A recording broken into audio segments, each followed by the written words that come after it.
This is Debbie from Lime Doodle Design, and today for my Doodling with Debbie feature for Sam Says Stamp, I'm watercolouring a pastel plaid as a background for a spring lamb using the Melodies Easter set.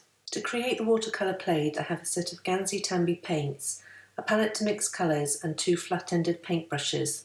The flat ends make painting an even stripe easier than with a rounded brush. The large brush is size 24 and relatively expensive at about £22, which is just under $30. Whereas the small brush came as an inexpensive set, and the whole set only cost about $7, which is about £5. I would argue that painting a stripe you really don't need to be buying an expensive brush, and the brush set is great value, and these just happen to be the brushes I have. To paint the pastel plaid, I'm mixing up dilute colours in the palette. I'm aiming for a nice coral pink combined with a warm yellow. I did mix up a brighter yellow too, but ended up not using that colour.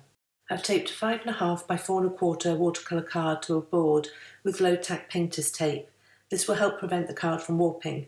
And then using the wide flat brush and the dilute coral colour, I'm painting a diagonal stripe at the top right corner.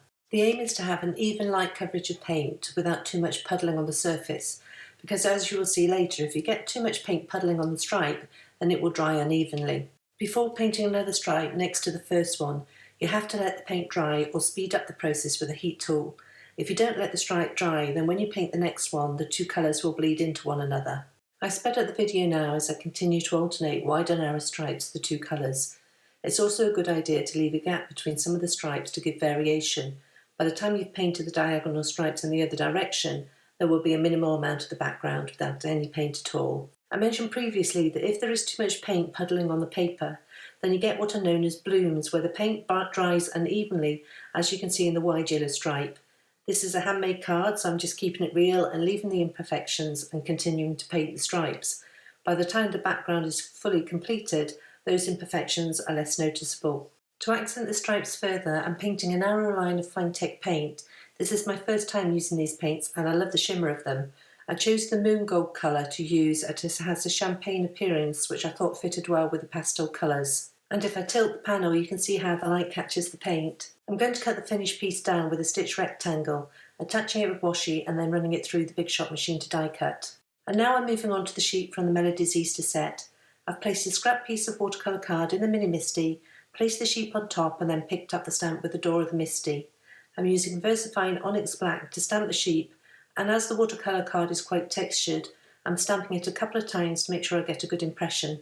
I'm using the Gansey Tambi paints again to watercolour the sheep, and indeed the colours I used for the pastel plaid background I found to be a good mix for the face and legs of the sheep. Although this is a white and fluffy lamb, I want to add shading and detail to the wool.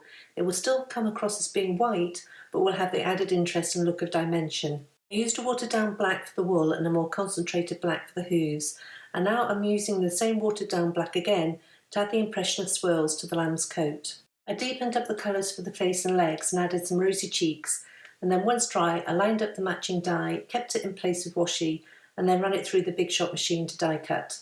And I also cut a stitched circle of watercolour card to add behind the sheep so we didn't get lost in the busy plaid background. I decided a twine bow would go well with this spring card. Having said that, I also think it might make a great new baby card too. I've wrapped a length of twine around the panel. I'm using Lawn Fawn's coral twine, and I've tied that into a bow and trimmed the ends. I've added foam adhesive to the back of both the circle and the lamb, and then adhering those to the panel so that the left side of the circle hangs off the edge slightly. For the sentiment, I'm going to use the bar wording from the Melodies Easter set, but I wanted to add it to a speech bubble, and so I'm going to use the I See You set, which has a speech bubble the right size in it. I've stamped the outline of the speech bubble in VersaFine Onyx Black on ivory card. However, my first impression was not the best.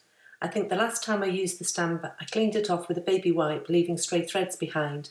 So I've cleaned the stamp with a Lawn Fawn stamp chamois, and you can see how the second impression is much cleaner. I'm going to be stamping the bar wording 3 times within the speech bubble using 2 of my favourite inks, Rosy Cheeks and Melon, and these match well with the colour scheme. Having finished the stamping, I've lined up the matching die, kept it in place with washi and then ran it through the die cutting machine. Again, I've added foam adhesive to the back of this to attach it to the panel, and then I needed to trim just a little off the twine so it didn't get in the way. I've added the panel to an ivory card base using more foam adhesive, and then chosen a few sequins from Little Things from Lucy's Cards, which I'm keeping in place with Ranger Multimedia Matte. And that completes this card with cute spring lamb on a watercoloured pastel plaid background. On the Sam Says Stamp blog, you'll find a coordinating blog post, as well as details of the supplies I've used today.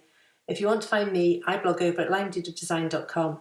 I want to thank you for joining me today, and I'll see you next time.